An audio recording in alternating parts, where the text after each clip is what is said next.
Bagian 1. Ritual setelah panen, membajak atau tidak membajak. Saat musim tanam berakhir dan panen terakhir telah dikumpulkan, pertanyaan yang sama muncul. Apakah perlu membajak tanah setelah panen? Selama beberapa generasi, praktik membajak telah menjadi ritual yang mengakar. Pemandangan tanah yang baru dibalik, gelap dan segar, sering dianggap sebagai tanda pengurus rajin, menyiapkan tanah untuk siklus kehidupan berikutnya. Tradisi ini menunjukkan bahwa membalik tanah penting untuk aerasi, pengendalian gulma, menciptakan lahan yang bersih. Kita diajari bahwa tindakan ini membuat tanah siap dan subur. Namun, kebiasaan lama ini patut dicermati lebih dekat. Meskipun membajak membersihkan permukaan dan memasukkan bahan tambahan, ini adalah proses yang mengganggu dan membutuhkan tenaga. Diperlukan energi signifikan, manusia dengan sekop atau petani dengan traktor. Proses ini mengganggu ekosistem kompleks di bawah kaki kita. Gangguan dapat merusak struktur halus yang dibangun organisme bermanfaat. Jadi, pertanyaannya tentang tradisi, efisiensi, dan kesehatan tanah jangka panjang. Kita mulai memahami tanah sebagai komunitas kehidupan yang bersemangat. Perspektif baru mempertanyakan intervensi agresif. Pendekatan alternatif mengusulkan metode yang lebih sederhana dan lembut, bekerja dengan sistem alami, bukan mengaturnya dengan kekuatan kasar. Metode ini menghemat tenaga dan bisa menghasilkan kelimpahan panen di masa depan. Rahasianya, bagaimana alam membangun kesuburan lapisan demi lapisan, dari atas ke bawah. Proses ini bisa kita tiru di lahan kita sendiri. Inti pemikiran baru, jawaban langsung dan meyakinkan. Tidak, Anda tidak selalu perlu membajak setelah panen. Seringkali, menahan diri dari membajak adalah pilihan lebih baik.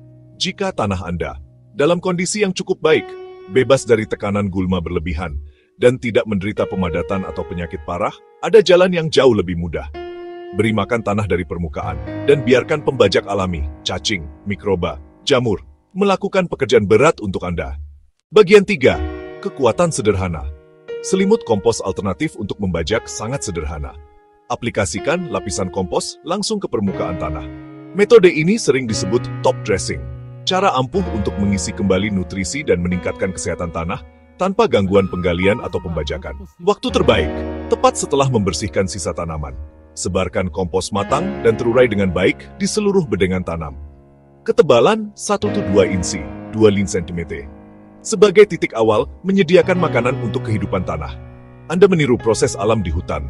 Daun, ranting, bahan organik lainnya membentuk lapisan serasah. Bahan ini diurai dan ditarik ke tanah oleh mikroorganisme, jamur, cacing tanah. Kompos di bedengan memulai proses yang sama. Kompos, bak selimut pelindung plus sumber makanan, memasukkan nutrisi ke profil tanah. Bagian 4, gema bumi. Sentuhan lembut Hugelkultur. Praktik top dressing dengan kompos sejalan dengan filosofi Hugelkultur. Kata Jerman berarti budidaya gundukan atau budidaya bukit. Membuat bedengan kebun yang ditinggikan, mengubur potongan kayu besar, menambahkan puing organik kasar, kayu dan bahan ini ditutup dengan kompos dan tanah atas. Metode ini menciptakan bedengan sangat subur dan mandiri lama. Kayu terkubur bertindak seperti spons, menyerap air hujan, melepaskannya perlahan ke akar saat musim kemarau. Bahan organik membusuk selama bertahun-tahun, memberikan pelepasan nutrisi yang stabil dan jangka panjang. Pembusukan lambat menghasilkan sedikit panas, dapat sedikit memperpanjang musim tanam di iklim lebih dingin. Prinsip, menciptakan reservoir bahan organik dan kelembaban di tanah. Relevansi ke metode tanpa olah, menambahkan bahan organik dari atas, membiarkan dekomposisi alami menjadi mesin kesuburan. Mengaplikasikan lapisan kompos di permukaan menciptakan mikrohugelkultur. Bagian 5. Panen praktis, memetik hasil dari tanpa olah tanah. Manfaat paling langsung dan paling terkenal dari meninggalkan pembajak adalah penghematan tenaga dan energi yang signifikan. Membajak adalah pekerjaan yang berat. Ini menuntut pengerahan tenaga fisik yang intens dengan alat manual, atau biaya dan pemeliharaan mesin berat. Dengan hanya menyebarkan lapisan kompos, Anda menghilangkan seluruh langkah ini. Ini membebaskan waktu dan energi berharga yang dapat didedikasikan untuk aspek berkebun lain yang menyenangkan, seperti menanam, merawat, dan memanen. Bagi pekebun skala kecil, ini bisa berarti perbedaan antara berkebun menjadi tugas dan kesenangan. Bagi petani komersial, ini mewakili penghematan besar dalam bahan bakar, keausan peralatan, biaya tenaga kerja. Selain menghemat punggung Anda, metode ini secara langsung berkontribusi pada peningkatan hasil. Tanah yang sehat menumbuhkan tanaman yang sehat. Dengan memelihara ekosistem bawah tanah yang berkembang pesat, Anda menciptakan kondisi optimal bagi tanaman Anda untuk tumbuh subur.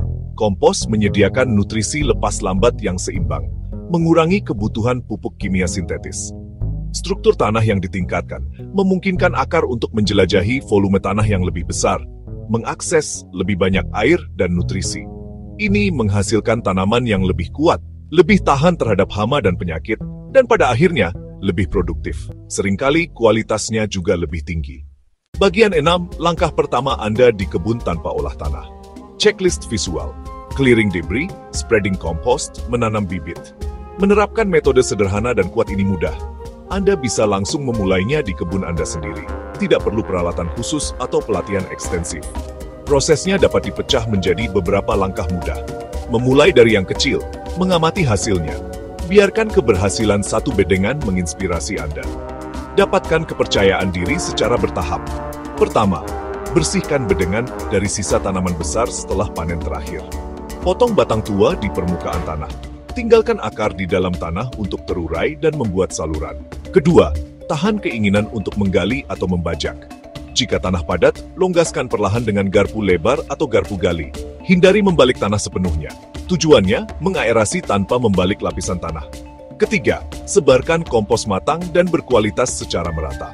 Kedalaman, 1 hingga 2 inci. Keempat, tambahkan lapisan tipis mulsa di atas kompos. Daun cincang, serpihan kayu halus, jerami.